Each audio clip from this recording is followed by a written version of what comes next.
Hi കൂട്ടുകാർ, അസ്സലാമു അലൈക്കും. ഇന്ന് ഞാൻ വന്നിരിക്കുന്നത് ബഇന് ഫതഹ ഇട്ടാൽ ബ, ലമ്മ ഇട്ടാൽ ബു, കസ്ര ഇട്ടാൽ ബി, സുക്കൂന് നൽകിയാൽ ബ്. ബ ബു ബി ബ്. അടുത്തത് ബാ, ഫതഹയെ നീട്ടാൻ അലിഫ്, ലമ്മയെ നീട്ടാൻ വാവ്, ബൂ, കസ്രയെ നീട്ടാൻ യാ, ബി. ബാ ബൂ ബി. അടുത്തത് എന്താണ്? ഫതഹ തൻവീൻ. ബഇന് ഫതഹ തൻവീൻ ഇട്ടാൽ ബൻ, ലമ്മ തൻവീൻ ഇട്ടാൽ ബുൻ, കസ്ര തൻവീൻ നൽകിയാൽ ബിൻ. ബൻ ബുൻ ബിൻ. ബൻ ഫതഹ തൻവീനിന്റെ കൂടെ നമ്മൾ അലിഫ് ഇടണം. അലിഫ് ബൻ ബുൻ ബിൻ.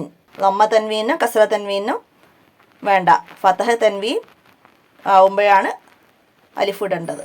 അടുത്ത അക്ഷരവുമായി അടുത്ത വീഡിയോയിൽ കാണാം. അസ്സലാമു അലൈക്കും.